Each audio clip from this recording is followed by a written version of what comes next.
What's going on, guys? Today, I am doing a re-review, if you could call it that, basically.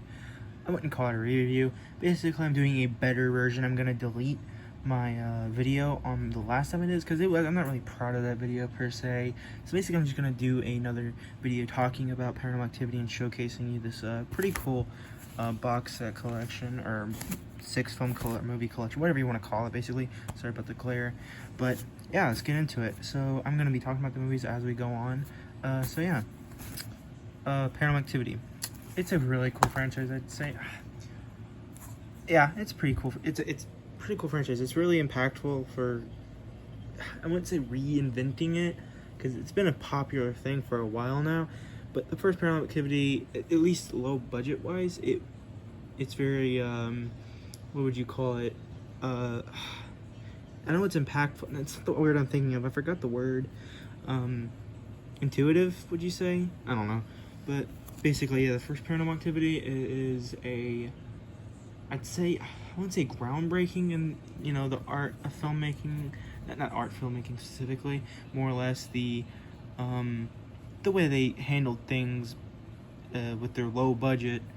And, the storyline, everyone does agree about the Paranormal Activity franchise, and I agree with them too, that this franchise shouldn't have focused on the same storyline all the way through.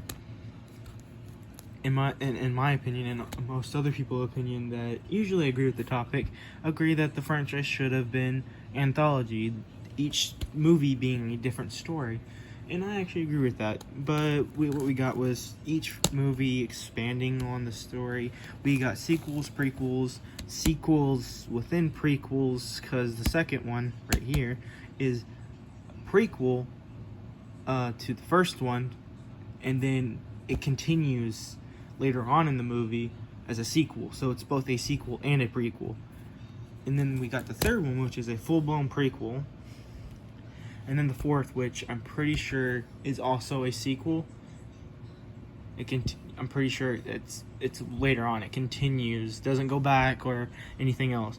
And then for 5, right here, or the marked ones, this is where they started not numbering them and just having, whatever you want to call these things, taglines, I guess. But not numbering them. The marked ones, which actually I think is really good. The marked ones is the only one that you can technically call a spin-off in the franchise, because what they did was good, but they still went into the storyline. They still went into the main thing that's focusing on Katie and Christy, the coven, that is the main focus here of the whole storyline. But what they did good was it wasn't focused on the same old, I wouldn't say it's a really different Paranormal Activity movie in the sense of the characters are much different, the environment is much different. I mean, the film literally has gangsters shooting and fighting witches. So there's that. But yeah, so basically 1, 2, 3, 4, I'd say are really, really similar in the sense of very formulaic. 1 was intuitive. 2 was also really good. Like, a lot of people actually say that 2 is sometimes even better than the first in some aspects. 3 is when people started really getting annoyed. 4 is when people started to hate it. 5 was definitely when started people hating it, but it later on I've heard people say it sucks, but I've heard some people say it's actually pretty good. Now, this one, I'd say, I wholeheartedly say, for a little bit at least, this was the movie that basically killed the franchise until recently. This was the movie that did it.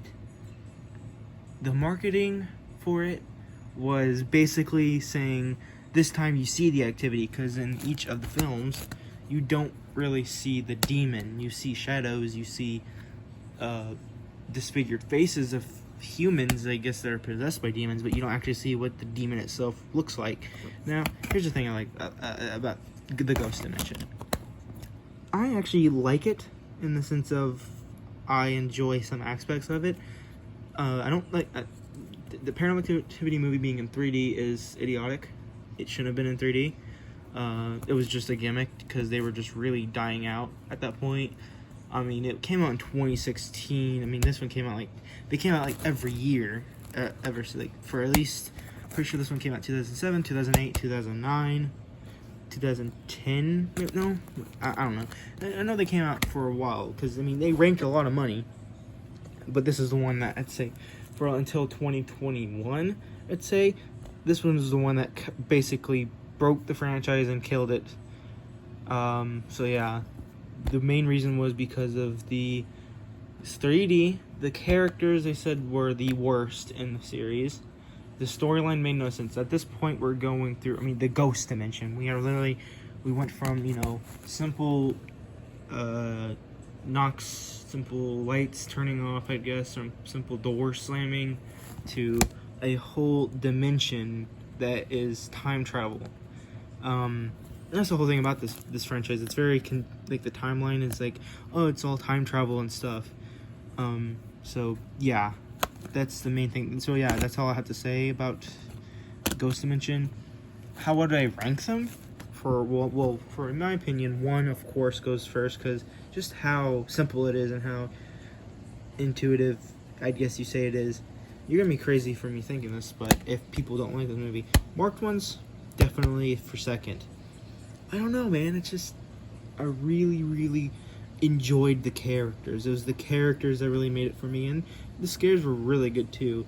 For third, it actually would go third. No, third I didn't really talk about third or 4 really. Third, like I said, it is a prequel, and the whole gimmick, I guess you could say, about it was the camera. Oh, and no, I'm thinking of this Ghost Dimension. The camera, it was basically a camera that you can see a ghost, basically. That's how you saw the actual demon. 3, the whole thing was it's set in the 80s. But that's really it, really. Oh, I said really twice. That's really it when you come down to it. But yeah. 3, I don't know, man. Should 3 go? Nah. I like 4 more over 3. 3, I like the twist. It's just the characters, man. I mean, other than Katie and Christy, the characters, I know, and the grandma, I know nothing. Spoilers. Turns out the grandma, if you haven't seen this movie, grandma in the family is leader of the coven, surprisingly. I mean, it's a pretty good twist. 4, I like 4 more over 3. It's just the actress, she later on was I don't know her name, but she later on went to go star in Freaky with Vince Vaughn, and she was pretty good in that. So the actress in this was pretty good. The scares were definitely much better than 3. I mean, you don't see it's not a whole lot. It's just I actually like the plot more in this too. So 4, so it would be 1, then marked ones, then 4, then 3. Because 3, man, it's just pretty forgettable. And then the last piece is the Ghost Dimension. That doesn't mean I hate it. I don't hate this movie. I don't hate it with a passion. It's bad, but I just quite like aspects of it. That's how I'd say. So that's basically my review or unbox. These aren't really unboxings, but you know, thing of my Paranormal Activity. So I guess you could just say ranking of the ranking/review of the Paranormal Activity franchise. That's all I have to say about this franchise. That's about it. Goodbye.